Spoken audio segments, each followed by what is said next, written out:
Hey there, everybody, and welcome to a very special episode of the Civil Gore Podcast. This is our February DISCMEMBERMENT episode. Yes, so we told you we were going to do the new format where instead of putting the DISCMEMBERMENTs weekly, we would give you one at the end of the month as a bonus episode along with our regular episode, but separate for those who are not quite interested maybe in knowing about all the Blu-rays and just want to know about our regular content. Now you have a choice. You get one or two podcasts. That's right. So we're going to get right into it, kicking off this wonderful selection of February releases, which we have quite a bit. I mean, there's a pretty good haul for a short month here. Yeah, this is well, I remember we do get the extra day, so maybe that's what it is. The leap year has brought the money is going to leap out of your wallet. Probably. And so let's put a little bit of a disclaimer here in front of this.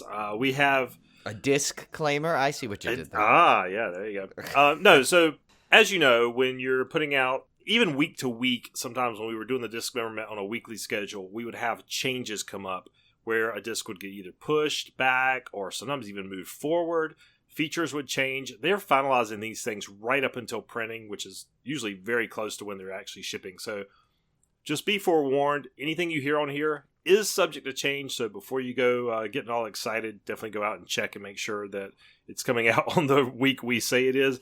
Most of these should be fine, but I just want to give that disclaimer just in case, because there always is a chance of a little scheduling shift here and there. Yeah, you're pretty much sure of like the big ones, like the main releases. You know, the current films that are having release. Usually those hit their mark pretty well. It's some of those, like sometimes it's the not really even the Shout Factories, but it's some of the Arrow films and some of those Vinegar Syndromes. They tend to sometimes get pushed back a little bit. I mean, I don't know if Cat of Nine Tails ever did come out. It was streaming by the time I figured it out, so yeah, I don't need to. I mean, they were already doing like the new, like the Disney Plus version of it, so yeah. We don't know. All right, so let's get right into the Blu-ray releases for February 4th, 2020. First up, we have The House That Jack Built. Oh, I should say this before we go, Brian. We are going to save our pick of the week each week. We're going to save to the end just to give you a little extra anticipation. Yeah. As Dr. Frankenfurter would say. Yes, so have some anticipations. All right, first up, The House That Jack Built. This is from 2018. This is a Shout Factory release. USA in the 1970s. We follow the highly intelligent Jack over a span of 12 years and are introduced to the murders that define Jack's development as a serial killer. We experience the story from Jack's point of view while he postulates each murder is an artwork in itself. As the inevitable police intervention is drawing nearer, he is taking greater and greater risk in his attempt to create the ultimate artwork. Along the way, we experience Jack's descriptions of his personal condition, problems, and thoughts through a recurring conversation with the unknown Verge, a grotesque mixture of sophistry mixed with an almost childlike self-pity and psychopathic explanations. The House That Jack Built is a dark and sinister story, yet presented through a philosophical and occasional humorous tale. All right, so this one is very interesting. This is a Lars von Trier film. He did Antichrist, which I watched recently. Oh my god! Yeah, what that a one's movie. got, especially the ending. Yay! Yeah, wow. He's known for his really offbeat movies. Yeah, that what was that one he did? The End of the World, with Kirsten Dunst. Oh my god! Oh, I didn't see that one. I'm not sure when you're talking about. Yeah, I mean, I actually own that one. I just for some reason can't think of it, but. At this moment. And it's funny because Julie always talks about it. Melancholia, that was it. Yes, Melancholia. I knew it was with an M, but I was going to say Midsummer, and just because that's fresh in my head, and I knew that wasn't it. So I didn't want to accidentally say it. But yeah, Melancholia is another great. Yeah, he's got some interesting movies there. Of course, he did the famous Nymphomaniacs series, Antichrist, as Tim and I mentioned. I didn't realize he did Manderley. That's that one... with Bryce Dallas Howard. Yeah, he's done a lot of stuff. He's got a lot of Vandelay Industries? Yes, Manderley Industries. It stars Jason Alexander and Bryce Dallas Howard. Lars von Trier. Oh, that would be interesting. Like, that would be a great spoof. Too bad that it's like not a horror movie because we could have done like the a spoof of that with like Vanderlei. All right, well, this one stars Matt Dillon and Uma Thurman. And the trailer definitely has a little bit of a dark comedy vibe to it, but it looks really interesting. Yeah, and I got a slightly bit of a Dexter vibe, actually, at one point.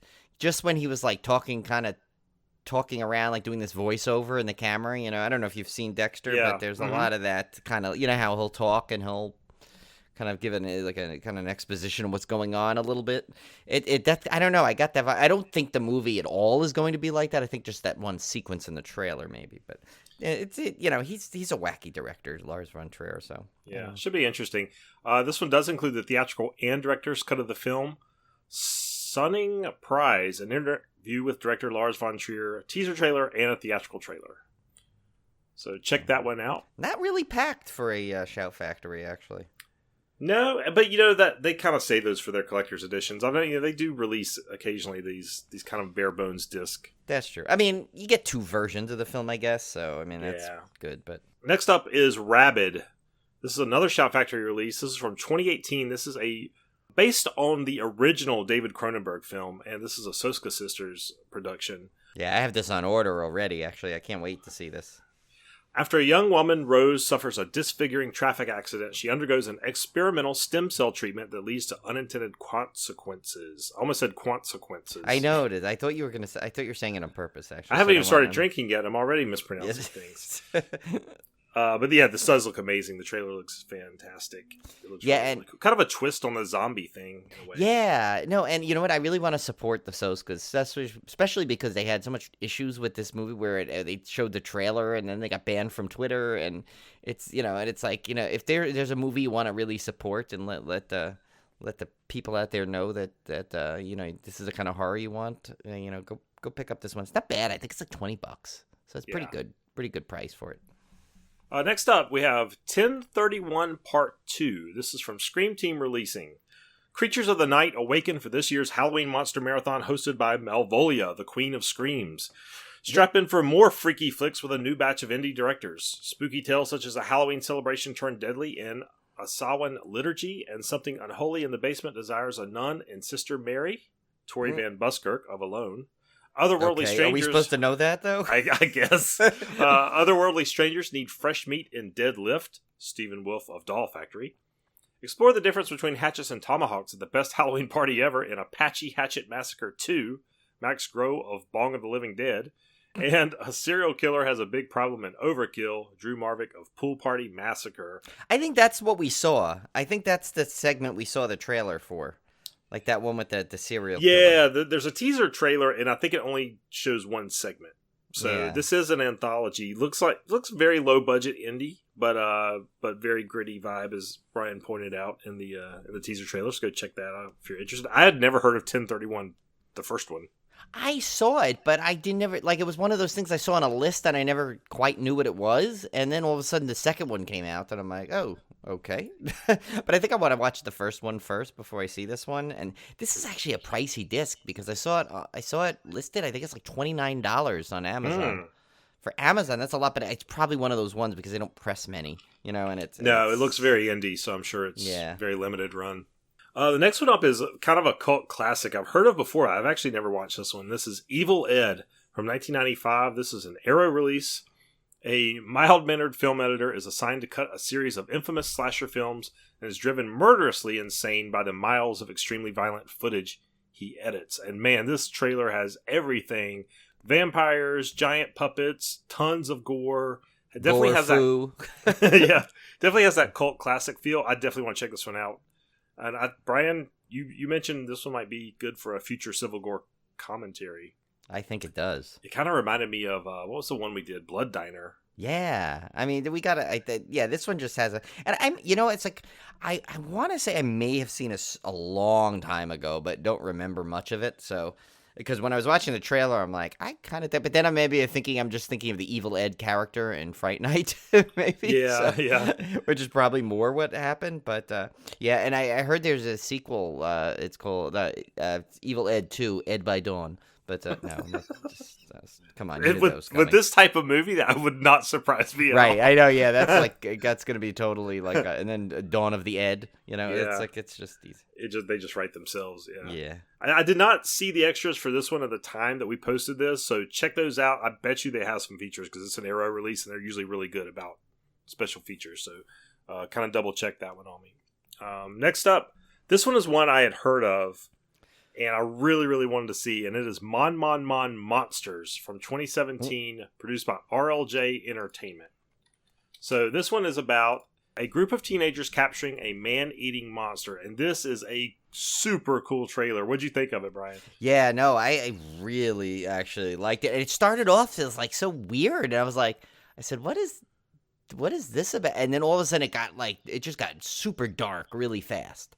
And it just I really like the kind of I mean, not to give it away, but I mean, you pretty see in the trailer, there's almost like a twist on it where is the monster maybe becoming the victim to some degree. So it's like, I want to say it was on Shudder too, actually. At one point. I think it was, and I don't. Oh, it still is actually. It still is. It's a Shudder exclusive, and it's still on there. Okay. Oh, I'll have to watch that one out. Yeah, that one is a Taiwanese film.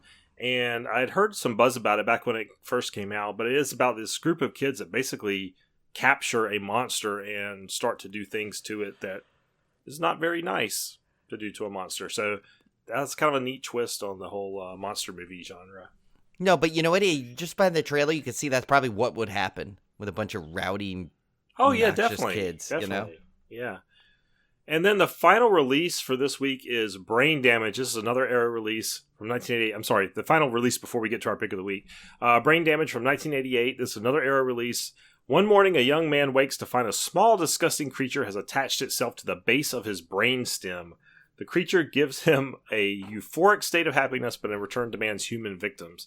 Total 80s feel to this one in terms of the effects and everything, but it's... definitely one I kind of want to check out. It looks like it might be kind of fun. Yeah, there's another one that I think I used to see in the video store back in the day, like right before, like probably maybe it had been on a DVD. I don't know. It was at the end of the. It looks familiar. The 80s. So it's like I know I've seen it in a box art of some form, whether it was a DVD. Well, no, actually, back by '88, it was still video. So yeah, it was probably on a video, like a Blockbuster or something. All right, so let's get to our pick of the week. Okay, so we are. Of course, talking about Dr. Sleep. One that, Brian, I still have not seen. I haven't either, but I'm saving it. It's on pre-order, so it's gonna arrive soon. As soon as it gets there, I'm gonna watch that one right away. And definitely the director's cut, because the director's half-hour longer version is coming out. So you won't have to wait to see that extended cut, which I've heard is amazing. So let's go through the synopsis real quick.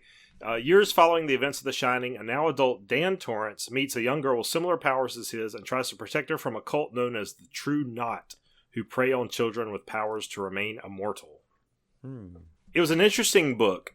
I really enjoyed it. It's tough to judge because when you think of a sequel to The Shining, you're thinking it's going to be like The Shining. Right. But just more of it, and it's not. It goes in a completely different direction. That doesn't mean to say it's not good. It's really, really good. But it subverts your expectations of what a Shining sequel would be. Now, the movie, I think, probably has, and this is just based off what I've heard. Like I said, I haven't seen it. The movie almost has more, feels like it has more direct references to The Shining than the book did. Right. In some sense, because you're actually seeing the visuals of the flashbacks to the Overlook and that kind of stuff. So I'm really looking forward to that. Yeah, and it's like that's a disc that I'm glad that they're kind of releasing like pretty packed from the get go, because that's one you could see all over, like, oh, here's the release of it just to get it out, and then like 4 months later they'll release the director's cut, but they're giving you everything like it looks like pretty much right now, which is kind of nice. Yeah, so in addition to that director's cut, you're also getting Return to the Overlook featurette, The Making of Dr. Sleep, A New Vision, and From Shining to Sleep. So 3 cool featurettes on there along with the director's cut. I think that's plenty for a brand new release disc. So I'm really looking forward to that one. That is our pick of the week for February 4th. Definitely do not overlook this one. See what I did there? I do. Red rum. All right, moving on to February 11th. This is your Valentine. So if you guys have a Valentine out there, or you gals, you know what to ask for, because our pick of the week's coming up here shortly. Yes. But some other good ones here are coming out. Something I really, really want to see. First up is When a Stranger Calls. This is one of those VHS cover editions. So I don't know that it really has anything new to offer from the original release, other than you get the cool, nifty little VHS cover. Yeah, I mean, it's not bad, and they're cheap, which is good. They're like $9 for a Blu-ray. So yeah, you can't go wrong with that. of course, we're talking about the 1979. Oh, yeah, we forgot to name it. It's not the remake. Yeah, not the remake, yeah. Jill Johnson, a babysitter terrorized through phone calls by a psychopath 7 years ago, gains the help of a dedicated detective to find the killer once and for all when he returns. Obviously a classic. Did we cover this one, Brian? Or maybe, I don't know if we made it a feature, but... No, we talked about it because I think you had watched it or something. Yeah. I knew like one of your projects. One of my many projects. Yeah. Next one up is one I've got to see. This is a trauma film from 1999. This is Terror Firmer. A homicidal maniac is on the loose in the city, and the low-budget film crew on a trauma movie have the power to stop them. So this is a self-referential trauma movie starring Lloyd Kaufman. Boobs galore in this trailer. Basically, every politically incorrect thing you can imagine is in this trailer, including a Matt Stone from South Park and Ron Jeremy cameo. Wow. So, yeah.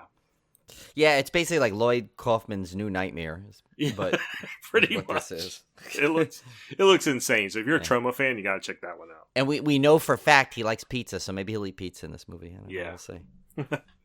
Yeah, I had to rewind it because I was like, that looks like Matt Stone from South Park, like twice in the trailer, and I was like, no, it couldn't be. So then I went back and looked on IMDb, and sure enough, he plays a character named Hermaphrodite.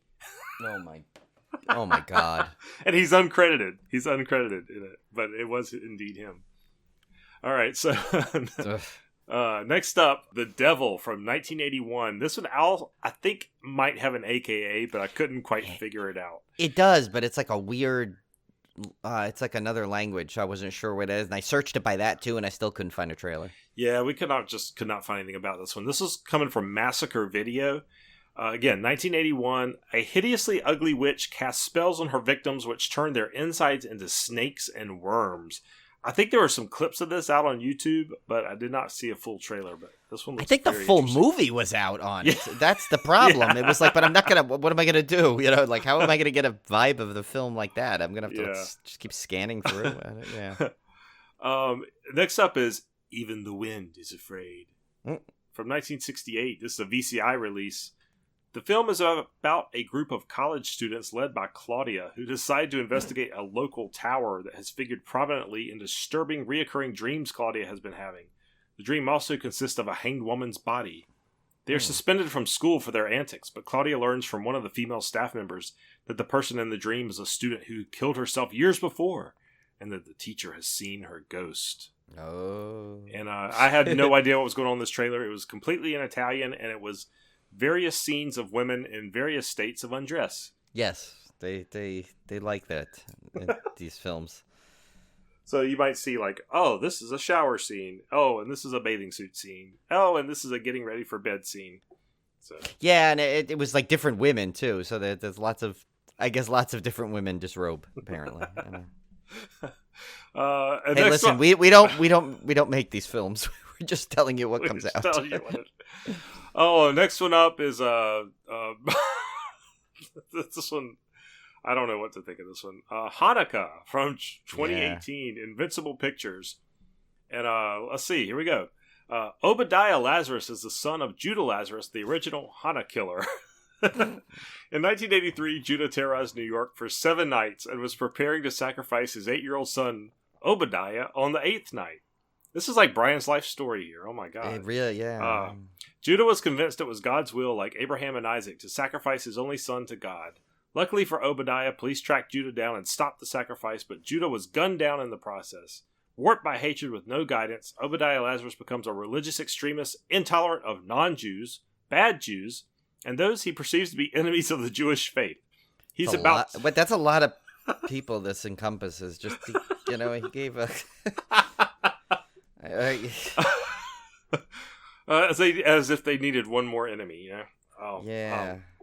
He is about to unleash 8 nights of horror.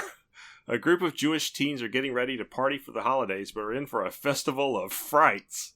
I like the puns. The pun game is strong in this trailer, too, even though that girl tries to steal some that I think you and I had come up with already. But yeah. With the help of a wise rabbi, they deduced that the murder victims have violated Judaic law and that their only chance of survival is to embrace their faith. But it's got Sid Haig, so... And Dick Miller, I think he's that rabbi. So, I mean, that's both of them, I believe, in their last roles. So this is a... Well, actually, no. Technically, 3 from Hell would be the last role. I think it was filmed after this, but... Yeah, this will be the last time you see him, I guess, in something new, right? I think so. I think so. But I will say this, though. It's like it seems like their 8 nights of horror are much worse than mine growing up, though, because mine would be just 8 nights of clothes, like as like gifts rather than like toys when I was a kid. But this one seems a little bit more a little tougher to get through. I don't know. But I totally I can't wait to. I think we almost need to do this next year. We're gonna, because I'm buying this, by the way. We need to. But we've given Christmas enough love. It's time to give some other holidays some love around the holidays. Yes, and since this is the only, as far as I know right now, the only Hanukkah horror film, we are going to do it for 8 straight weeks, basically, and just keep reviewing it. Oh, that works. Yeah. Oh man. All right. So next one up is one that I've actually really wanted to see. It's called In Fabric from 2018. This is a Lionsgate release. This is from the A24, which did The Witch, and actually they did The Lighthouse too, right? Didn't A24 produce The Lighthouse? A24 did. Yeah. You're right. Yeah. And so they kind of do these. I hesitate to use the word artsy because it sounds so disdainful, but I'm not. I love their like Midsummer was A24 too, I believe. Yeah, so. It's kind of the highbrow horror movies, which I actually absolutely love. In Fabric is a haunting ghost story set against the backdrop of a busy winter sales period in a department store and follows the life of a cursed dress as it passes from person to person with devastating consequences. This is it's literally a killer dress movie. Yeah. And I just read Brian. Yeah, I added that in there for you.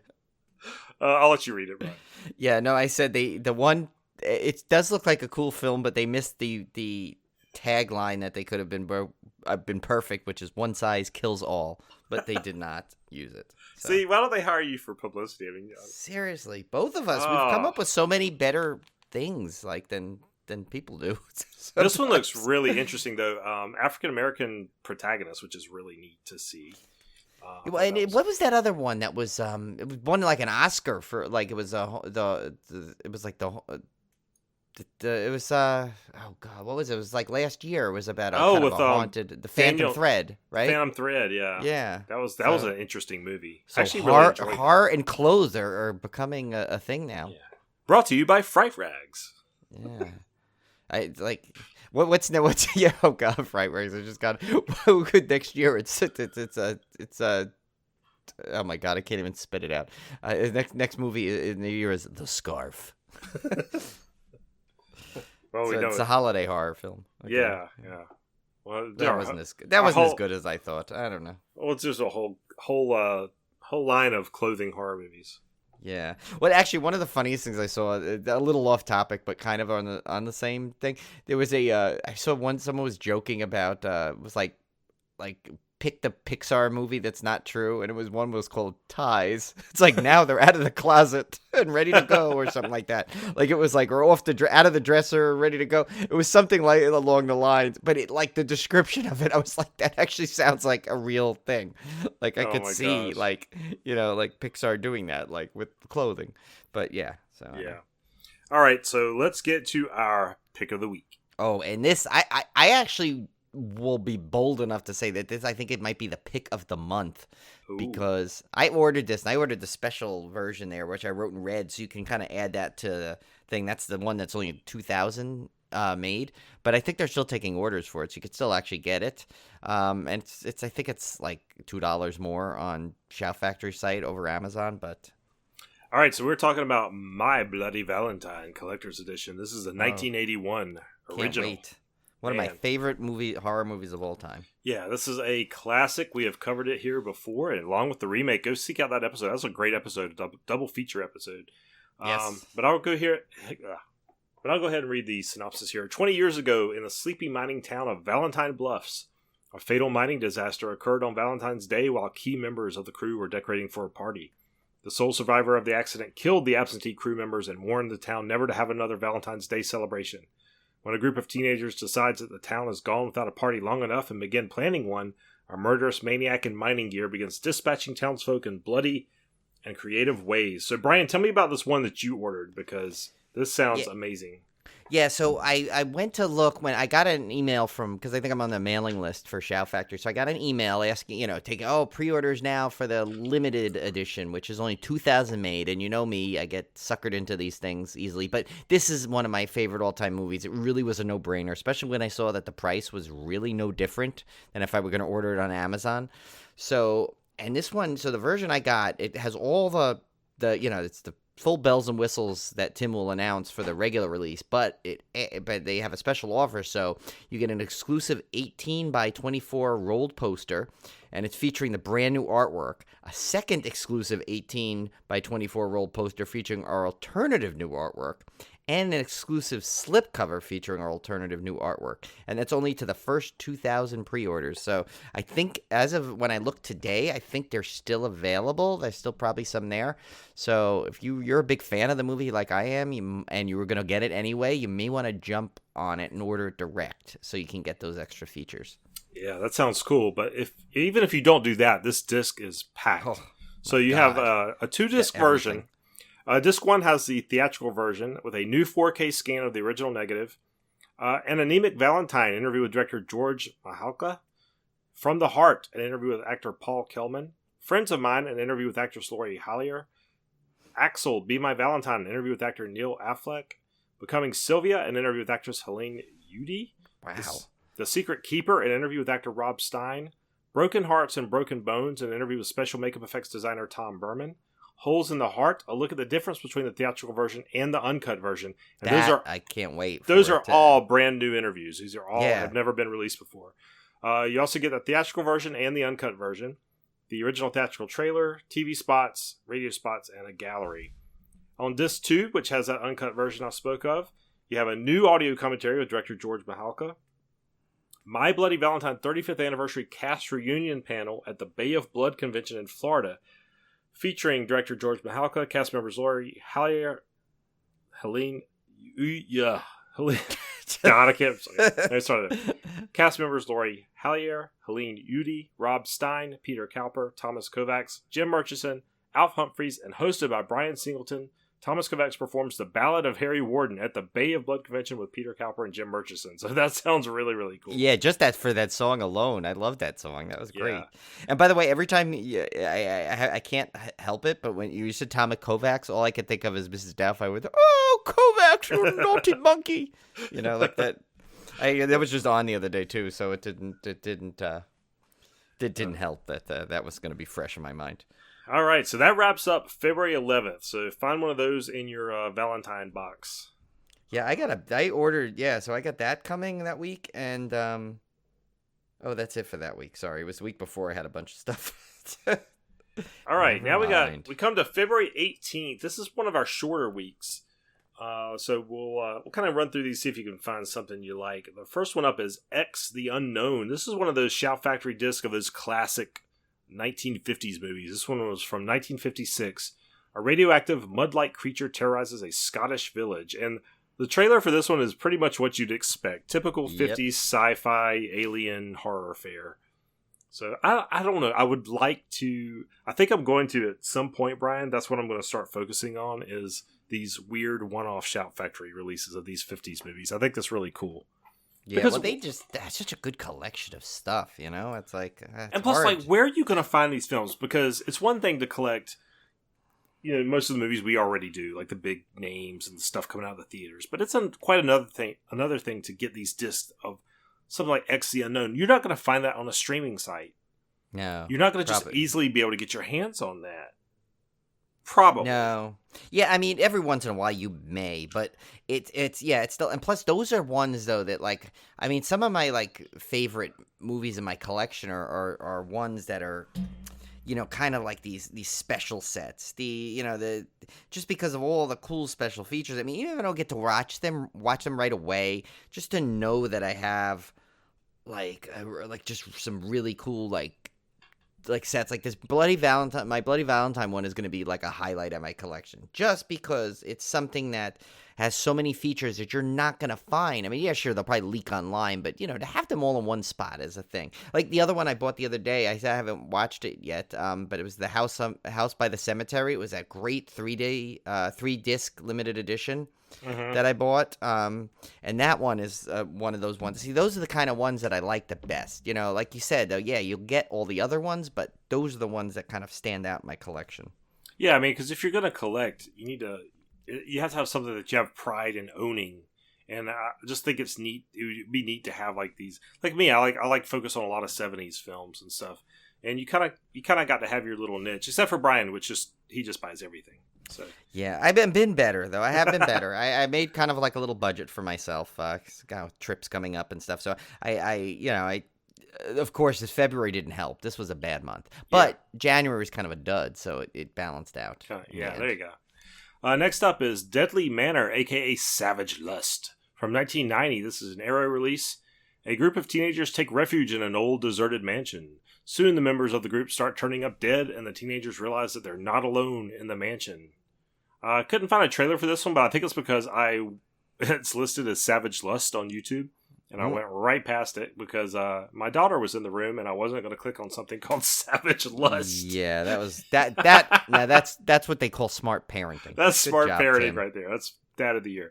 So never mind the fact that I was going to show her Deadly Manor trailer if it existed. But this one has a brand new 2K restoration from the original film Elements. Brand new audio commentary with Kat Ellinger. There she is again. Sam Dayan. I'm sorry, Kat. We can't remember if you're a man or a woman. I'm sorry. We've looked it up. I know we have. I think it's a woman. Newly filmed interview with actress Jennifer Delora. Making a Killing. A newly filmed interview with producer Brian Smedley Aston. Extract from an archival interview with Jose Larraz. Original Savage Lust VHS trailer, image gallery, original script and shooting schedule on BD-ROM, and a reversible sleeve featuring original and newly commissioned artwork by Adam Rabelais. First pressing only, collector's booklet featuring new writing on the film by author John Martin. Yeah, so I don't know much about this one. Kat Ellinger, it is a she, and she writes for Diabolic magazine, yes, and she has a podcast. And she's wonderful, and we've looked that up before, and we should have known that. So we apologize, Kat Ellinger, because you're awesome. Well, we know we're not going to have her on as a guest, apparently. Well, we've just completely trashed her. There's one bridge we accidentally burned. All right, next up, The Twilight Zone Season 1. This is the reboot from 2019. The Jordan Peele produced revamping of The Twilight Zone. This is a Paramount release. An updated version of the classic TV series featuring various tales of science fiction, horror, and mystery. I don't have the extras on here, Brian, but I believe I've seen these extras before. And I think there are certain episodes that may have commentary or may have some featurettes. Yeah, I think you're right. I can't remember. But go check out the features for that one before you grab it. I'm with you. Brian and I both watched this, and we weren't super blown out of the water by it. Yeah. At least not to the point that we were hyped for it. So I don't know that I would rather pick up the originals than I would pick up this, actually, because I don't own the originals. Yeah. Well, I mean, since I have them all, not all on Blu-ray, but on DVD, so I'm like, I kind of have to buy this set because I want all the Twilight Zones I can get. Yeah, I don't blame you there. I think at one point, I think there's one upgrade though I will do is eventually I'm going to buy that set on Blu-ray because I have it on just regular DVD right now. Yeah. Next up is Snatchers from 2019. This one looks crazy. This is a Warner Brothers release. After status-obsessed teen Sarah has sex for the first time, she wakes up the next day 9 months pregnant with an alien. This trailer was crazy. It looked ultra gory, very pregnancy horror film, if that's a thing. It does have a behind-the-scenes look, the birth of Snatchers blooper reel, and an audio commentary featuring directors and writers Steven Cedars, Benji Kleiman, and writer Scott Yakshin. So this one actually looks pretty decent. I wouldn't mind watching this one. It looks kind of crazy. Yeah, I kind of got almost like a Teeth vibe to it. That kind of weird, teen sex turns into deadly thing. It definitely had a Teeth vibe to it. You're right. Yeah. All right, so let's get to our pick of the week for February 18th. Okay, this one was kind of tough, Brian, because we both thought about maybe the Twilight Zone because it's kind of the biggest, highest profile disc this week, but we kind of went with our heart over our logic because we weren't super blown away by Twilight Zone. So we went with a Christopher Lee classic. This is Rasputin the Mad Monk from 1966. This is a Hammer horror film, a Shout Factory release. Hammer Film's dual reputation for screen shock and flamboyant costume adventure meld in this tale of the real-life holy man whose evil charm held the fate of an entire nation in its grip.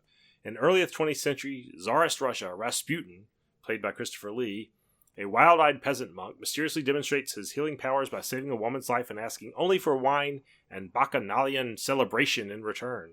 Soon, Rasputin uses his evil charm and powers to become increasingly manipulative and violent. Ferocious, devious, sensuous, and otherworldly, this uncouth peasant ingratiated himself into the lives of the sophisticated royal class. Christopher Lee's multi-layer performance as the monk rates as one of the best portrayals in any film. And this one, I did not have a feature list for it. It may be another one of those bare bones Shout Factory releases, but I definitely want to see this one. I'm a fan of anything Christopher Lee's in, especially when in these old Hammer films, and I have not seen this one.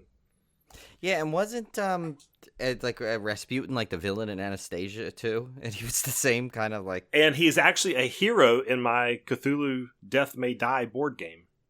Really? And what's neat is, the real Rasputin was legend to stab, poison, drowned, or whatever, and he just wouldn't die.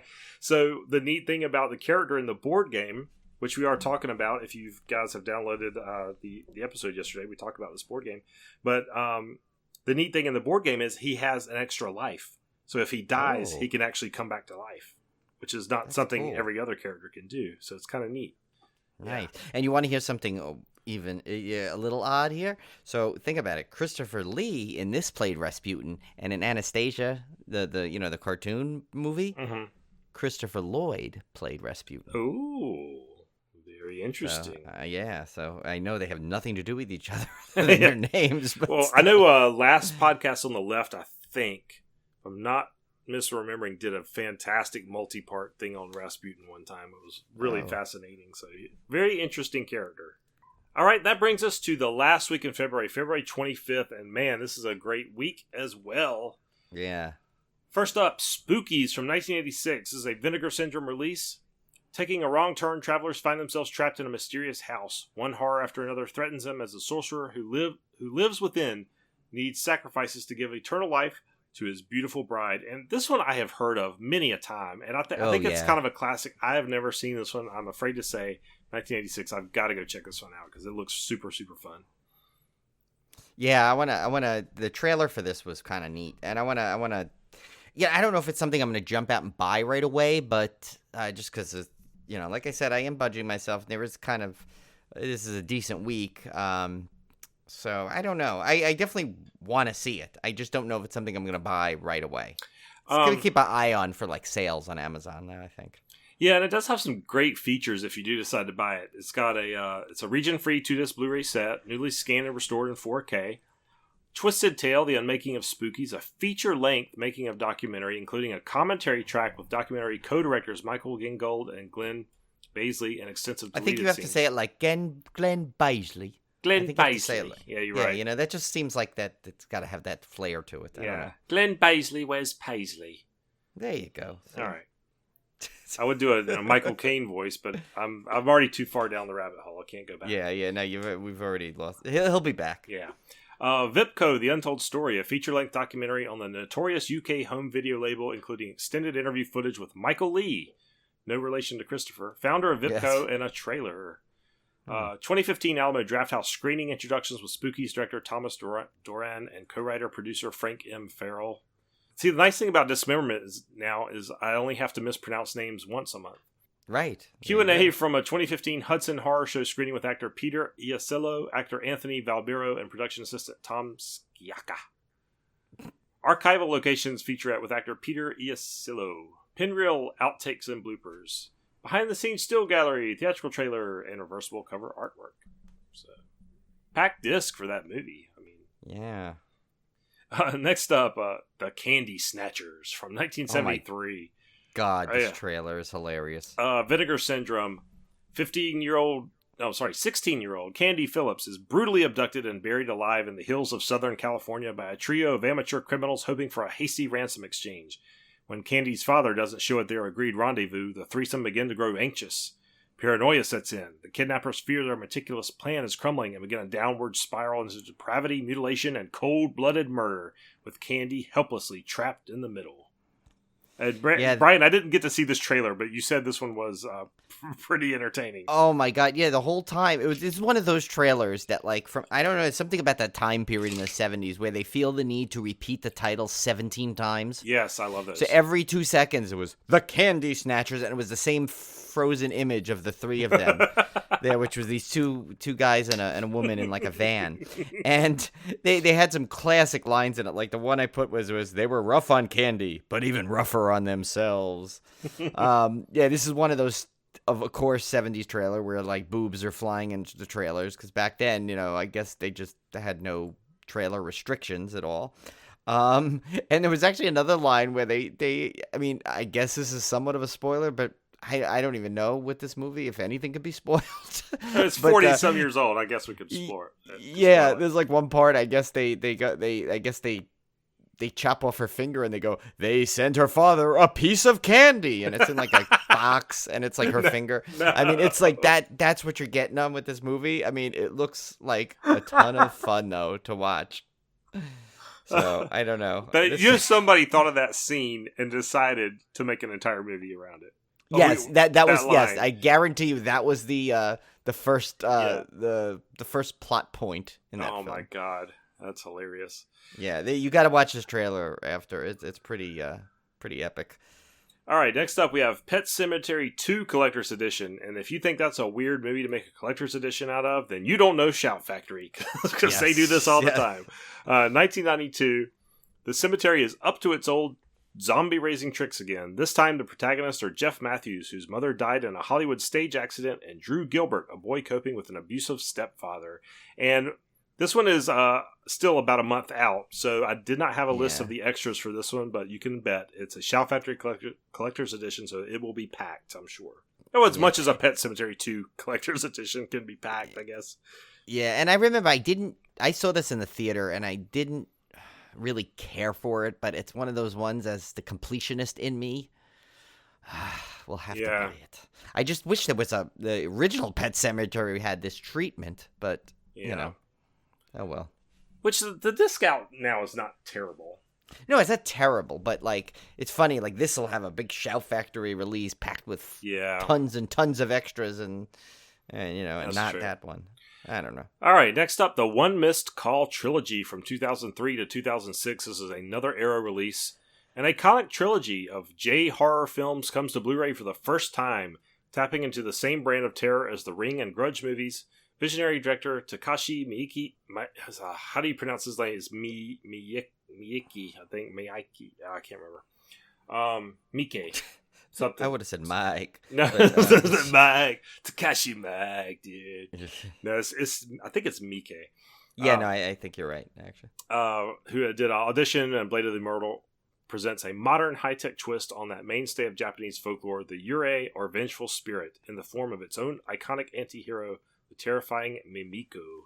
I remember seeing the original One Missed Call. I don't know, actually not the original. I think this is the remake. Yeah, and it was not crazy, because that was at the tail end of when the J-horror stuff craze was kind of getting so burned out because of the success of The Ring, and then they had like J-horror remakes every other week, it seemed like. Yeah. But I don't know, the original might be interesting to check out. I don't know. Yeah, no, I mean, I would definitely give it. I find that basically every version of the J-horrors that have redone in America have not nearly been as good as the originals. So I would definitely give this one a shot, because I definitely love the original Grudge way more, or Ju-on, I guess. Yeah. Way more than the Grudges. I didn't see the second one yet, but the second remake, but the original remake was definitely not as good as Ju-on. So yeah, that's true. Yeah. This one's a new audio commentary by One Missed Call. I'm sorry. This one has a new audio commentary on One Missed Call by Miike biographer Tom Mess. The Making of One Missed Call, an hour-long archival documentary on the film's production. Archival interviews on One Missed Call with actors actors Ko Shibasaki, Goes Tim. Shinichi Tsutsumi, and Kazui Fukishi, and director Takashi Mike. I don't know. Yeah. Takashi. I'm Yeah, calling him TM. Yeah. Archival interview on One Missed Call with director TM. Archival footage from the One Missed Call premiere. Live or Die TV special. A Day with the Mitsunuma Family. One Missed Call alternate ending. The Making of One Missed Call 2. A half-hour archival documentary. They're getting shorter than Knox here. Yeah. Gomu, a short film by One Missed Call 2 director Renpei Tsukamoto. One Missed Call 2 deleted scenes. One Missed Call 2 music video. The Making of One Missed Call Final, an hour-long archival documentary of the film's production. Maki and Misa, an archival behind-the-scenes featurette on One Missed Call Final with actresses Maki Horikita and Misa Kuroki. Behind the scenes with Kon Suk Jang, an archival featurette One Missed Call Final's South Korean star. The Love Story, a short film tie-in for One Missed Call Final. Candid Mimiko, an archival location tour with the series' iconic villain. Theatrical trailers and TV spots. Reversible sleeve featuring originally and newly commissioned artwork by Matt Griffin. And my sincere apologies to the entire people of Korea for me butchering your names. Yeah, that was a mouthful. But it's 3 films, so. Yeah, so you had enough. Yeah, you had enough to fill a 3-disc set. And it wouldn't be a dismemberment without me butchering some names. I mean, so. Right. Well, we still haven't even had a film historian yet in our first ever month-long dismemberment. So. Well, Kat Ellinger technically counts as an honorary film historian. Yeah, because she's current, but yeah. Yeah. Right. All right. Zombie Island Massacre, 1984. This was from Vinegar Syndrome. Americans on vacation in the Caribbean take a tour of a nearby island at night and watch a local voodoo ritual. Soon after, they find themselves stranded on the island and under attack by unseen foes. One by one, they meet violent ends. I liked your keyword description of soapy boobs. Yeah, well, that's yeah. It's a lot of it does, like, the trailer seems like it's almost like kind of a spoof of its own self trailer mixed with a vacation video. It's very odd, and surprisingly long. Actually, it was like over 2.5 minutes, this trailer. But yes, and there were soapy boobs. I'm sorry. Come for the zombies, stay for the soapy boobs. Yes. All right. That was the tagline, actually. That's funny you got that. Now, all right, next up, The Astrologer from 1977. This is a Severin Films release. A scientist investigating reports of the second coming of Christ finds himself battling against a suicidal devil cult. This one sounds kind of cool. Oh, this thing was a wacky trailer. I did not get to catch this trailer, so tell me about it. Yeah, I can't even, like, replicate it. It was just this guy, like, I mean, he kind of, which I wrote here, he looked like Taylor Lautner went wrong. he got middle-aged and 20 pounds overweight really quickly or something. But, yeah, I don't know. This is just, like, I don't even think I'll do it justice. I think you have to see it for yourself. It's just weird. All right. Weird, crazy, like this evil astrologer. I don't know. That's the best way I can describe it. 70s, weird and crazy. Yeah. That sounds like right up Tim's alley. Oh, yeah, no, this is a Tim movie. I almost did a Jeff Goldblum where I had my finger up to my mouth and my eyes were going back and forth because I was thinking 1977. Weird, crazy, yes. Wondrous. This might be up Tim's alley, yes. I'm getting something there. By the way, that got renewed for season 2, by the way. And I watched the RV episode the other day, and he was talking about the Amish.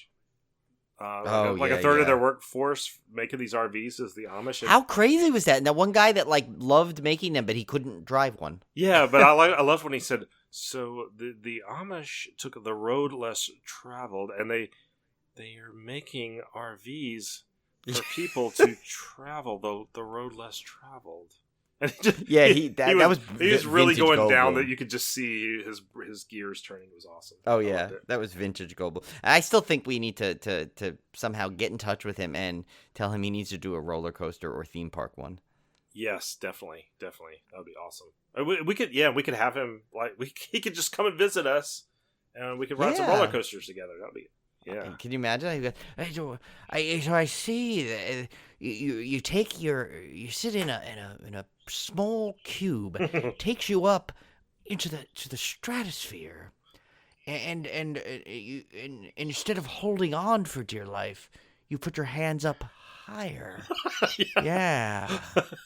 You know? That would be a great subject for it, though. It fits right in with would. Disney. Of course, they probably don't Yes. want to, like, they don't want to, Oh, like, right. They don't want to show other parks. But it's technically National Geographic is is who does that one. I think. I think it falls into. Doesn't it fall into the National Geographic? It may. I don't bubble. know. I don't know. Well, either way, he needs to do that. He really needs to get involved because it's just if he does like a Hollywood Nights or something. Oh my God, that was so cool. that would be amazing. He would talk about his sense of wonder. He would be blown away when he sees what happens there. Yeah. Plus, we'll put him on the voyage. Oh my gosh. Yeah. Does he meet the height restrictions? Oh my gosh, he's so tall. Yeah, he might be too tall. Might be right? too tall. All right, so the next one up is Hollywood Horror House, aka Savage Intruder. This is from 1970. Another Vinegar Syndrome release, and settle in for a lengthy synopsis. Here we go. Go to the bathroom real quick if you need to before this. Maybe hit the pause. Here we go. I haven't read this yet, so you're getting my raw reaction. Uh-oh. Faded Hollywood star Catherine Packard, Miriam Hopkins, lives a lonely, secluded life in a sprawling mansion, battling the bottle and struggling to hold on to her eroding sanity. After a drunken reverie leads to a broken leg, her doctor advertises for a live-in nurse to help care for the embittered former actress. An intense, sarcastic young man named Vic, John Garfield Jr., arrives to claim the assignment and is hired despite the concerns of Mrs. Packard's secretary, Gail Sondergaard. She's right to suspect the worst, for not only is Vic lying about his medical credentials, he's also a psychopathic killer who preys exclusively on older women. He charms his way into Catherine's good graces, seduces the comely young cook, Virginia Wing, and keeps a secret leather kit full of syringes, butcher knives, and scalpels hidden in his room. Catherine thinks she's falling in love, and soon Vic is in full control of the household, charging expensive outfits for himself and bringing drug dealers and freaks back for midnight parties. When the elderly screen legend realizes that her young gigolo is dangerous, she mysteriously disappears. But Vic tells the household staff that Catherine is simply isolating herself in her room and doesn't want to be disturbed by anyone but him. As the domestic help start to get wise, they are picked off one by one by this remorseless predator, also known as The Comeback and Hollywood Horror House. I did not watch the trailer for this, but I think I saw everything I need to know out of the synopsis. Yeah, it's like, literally, I got more from your synopsis than I sure did from this nutty trailer. But, because it seemed like I was in like a, like, it seemed like it wasn't so much a trailer as someone just like, well, I shouldn't say that. I mean, obviously a trailer is a bunch of scenes. So it was put together as a bunch of scenes. I just don't think it was cohesive in any way. So yeah, this was a weird one. It does have a brand new 4K restoration and a historical commentary track with David Decato of Rapid Heart TV and David Del Valle of SinisterImage.com. Basically, everyone that could be named David. Yeah. So let's get to our pick of the week. All right, Brian. So we are talking about Color Out of Space, one I am looking forward to so much to see this. Oh yeah, I cannot wait. Released last year, this is coming out by RLJ Entertainment. A town is struck by a meteorite and the fallout is catastrophic. This is, of course, based on the H.P. Lovecraft story, and it stars the fantastic Nicolas Cage. And, Brian, let me tell you, I had never watched the trailer for this. I had intentionally stayed away from trailers, but I felt like I had to watch it for this because we do kind of want to know a little bit about the movies we're talking about in the Discmemberment. And man, after I saw the trailer, I was even more excited to see this. Yeah, I mean, and this is the producers of Mandy did this too, so you got the you definitely see in the visuals that you get that same kind of feel. With some of like just the crazy colors, which I would hope a Color Out of Space would have some cool colors in it, and this one does. Right. So it looks really, really insane. I cannot wait to see this one. Yeah, this is a must buy for me. I know this is like one of those ones I know no matter what I will not be disappointed with this purchase. And of course you have it directed by the great Richard Stanley, and he's been making the podcast circuit lately because he was on Shockwaves, and he was also on the Mick Garris podcast. And he was just mentioned on Civil Gore. He's He's not here in the studio, but no, definitely a character. So check that one out. That one's definitely my pick of the week, and I cannot wait for that one to hit. So that wraps up our February, guys. I hope you enjoyed this special installment of Civil Gore Podcast. This is our standalone Discmemberment. If you don't want to hear our Blu-ray releases for the month, you don't have to download it. But if you do, I'm sure there's a ton of information there on kind of give you a sneak peek at what you can look forward to for the month to kind of plan out your purchasing.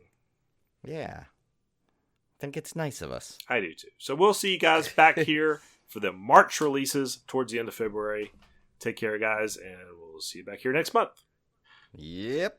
See you later.